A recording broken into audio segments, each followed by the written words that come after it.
we got one more comedian. So remember, we're wrapping up with your cup of tea.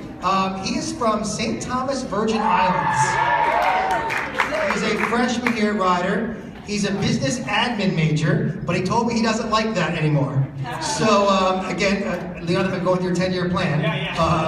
We'll see how many times he switches. He's very funny. He performed the Freshman Talent Show as well, just like Colin did. So give a warm welcome, please, to Zane Birnie.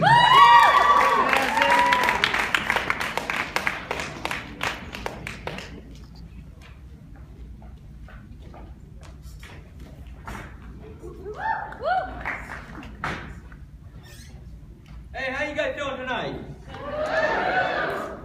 Alright. Yeah, thanks for turning it on. Much appreciated. It's not gonna be stand-up comedy without that. Alright, you guys ready for some jokes? Yeah! Alright. So as you can see, I can't. I'm what they call legally blind. And legally blind's a weird name for two reasons. The first being, I don't know how you can make blindness illegal.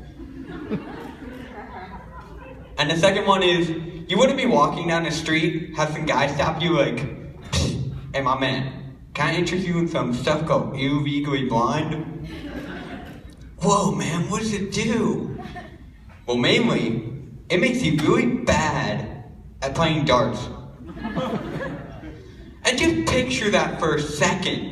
A bunch of people in a bar, tripping on illegally blind, trying to play darts. It would be chaos and painful. Mostly painful. So my friends asked me, Zane, would you rather be legally blind or deaf? I'd rather be legally blind because you have beer goggles on all the time. And your friends can't say anything about it. My friends do. Zane, last night, you made out with a dude. And I'm like, oh man, why'd you have to tell me? She was so hot.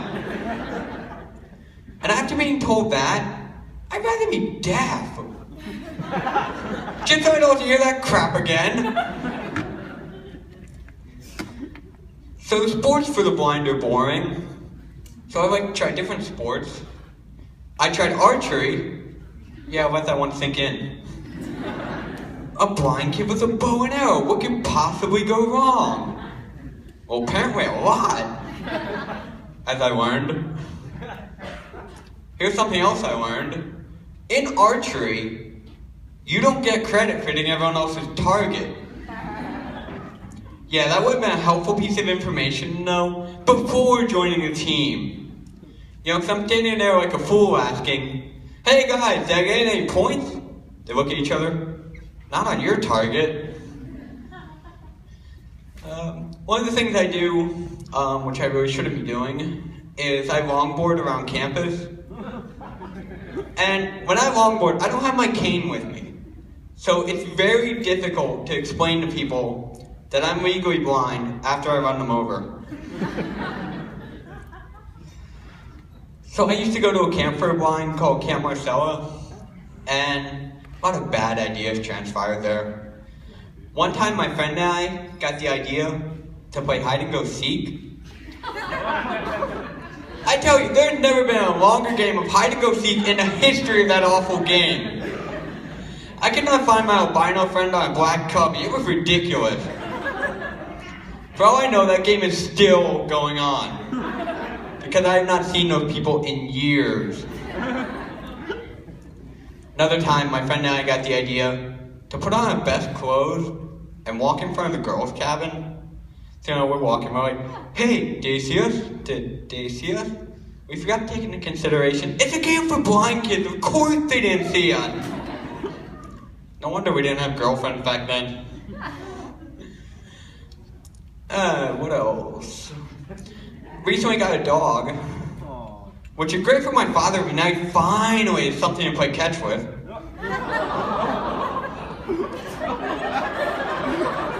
Yeah, for me, a game of catch always turned into a game of dodgeball, all right? Thank you very much. My name is Zane Birnie. Good night.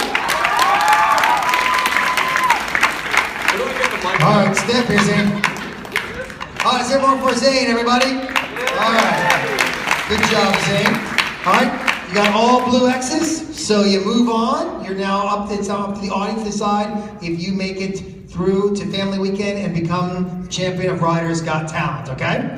All right, let's get our constructive criticism from our judges, though. Leon, let's start with you. Yeah, Zane, I thought it was great. What a great way to end the show.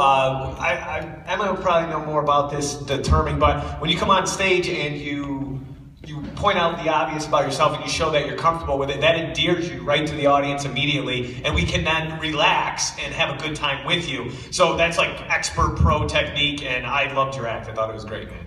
All right, good job, good job. Thank you very much. Emma? Yeah, I thought it was very refreshing. My only question is, how much material do you have? Like, how much time do you have? I actually have a lot more material. Is this mic on? Yeah, it's on. You're just going to hold to it. There you go. I actually have a lot more material. It just, I wasn't entirely sure how it was set up, so I had to condense everything. Oh, 100% understood. I wasn't sure because sometimes people will showcase, like they got a great 3 minutes or something like that, and then I couldn't quite tell, but I thought it was, well, the thing that you did really well was you made it, you took us into your world, and you didn't make anyone feel bad for you. So you made it like a positive way to understand what you're going through, which is really hard to do. And it was interesting and not something you normally hear about, and it was really well done. And your pacing was really good, and you had very good timing. And I've never heard someone, I've never seen someone who's legally blind do comedy. Thank you. That's awesome. And just to clarify, your friend sitting next to me, you actually really do longboard around campus? Yes, I do. Holy shit. No one ever stated that legally blind people and people with disabilities don't do stupid things. That's good. Emma, you're a little surprised by that. What about the archery stuff? That was actually Boy Scouts. Okay. So that happened too? Yeah, everything happened except for the making out with the dude. That's the only part I lied. Whatever you say, dude. Exclusive? I almost feel like I'm rewording what they said, but you were very transparent with us, and I love that about your performance. I love the comedy that comes from you, and your comedy is real. It felt real to me, and it resonated with me, and I appreciate it. I'm glad. You did a great job, yes. Great criticism from our judges. Good job tonight, Zane. You're our last contestant. Let's help you off stage right here. Let's hear one time for Zane Birnie, everybody.